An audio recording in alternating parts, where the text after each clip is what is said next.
Welcome back to another one of my videos. As always, I find these stories that I read to you from different subreddits on the Reddit website, and I always leave a link in the description, so that way, instead of watching gameplay through the video, you can read along if you would like to. That said, let's get into the video. I wish my son was found dead. He was kidnapped in 1999. Last night, he came home. Part 2.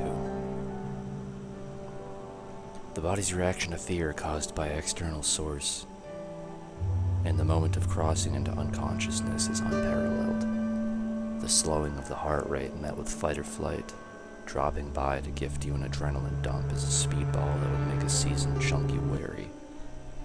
It's a feeling not alarming enough to make you wonder if you briefly took death's hand on the dance floor.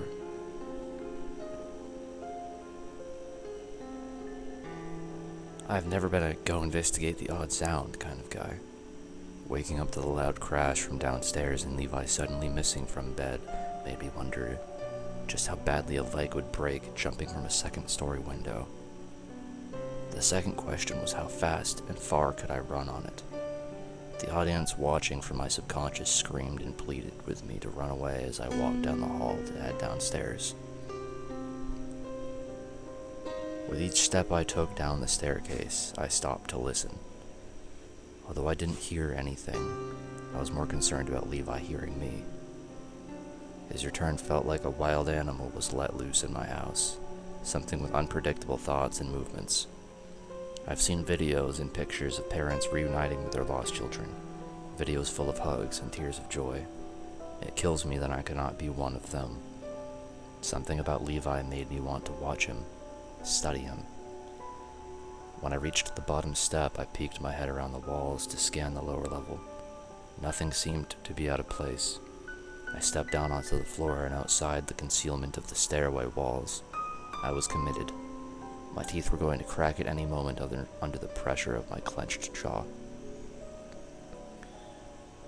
The tension in my body stiffened my stride as I forced myself to move forward. I walked into the kitchen and my body responded as if Arctic temperatures burst through my home. The kitchen was destroyed.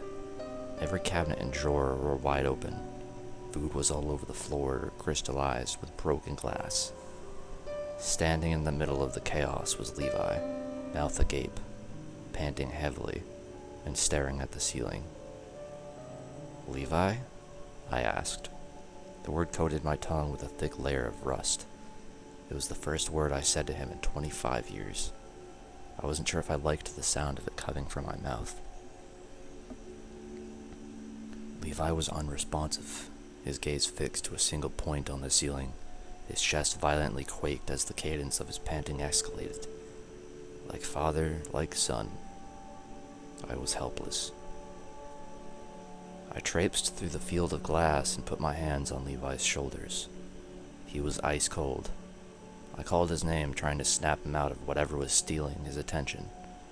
I shook him, hoping it would bring him back. My voice went hoarse as I yelled into his little ears. I pulled him close to me, his soft body up against mine, bringing me back to days of laughter and smiles when he would nestle himself between the safety of Kelsey and me.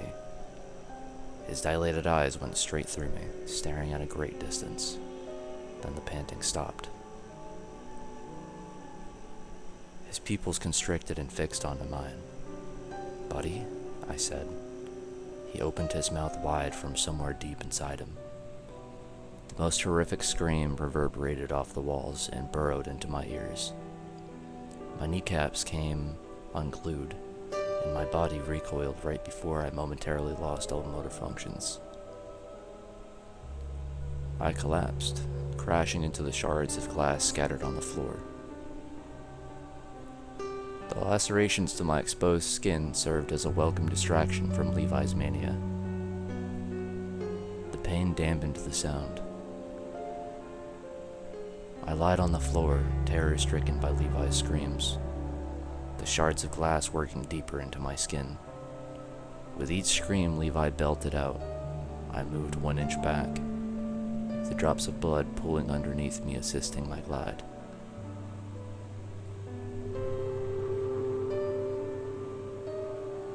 One after the other, the screams became an endless loop, and for each one, the shriek became louder. My body was overstimulated, the deafening of the screams, the glass in my back, the terror on Levi's face. I came undone. Stop, goddammit. Stop it. Stop. My screaming challenged Levi's in a momentary lapse of sanity. My whole body convulsed as I shouted and begged for the sideshow to draw its curtain. The sides of my fist beat the floor, adding to the collection of cuts across my body. Levi became blue in the face, his eyes starting to fade. His screams turned to breathy howls as his vocal cords began to give way.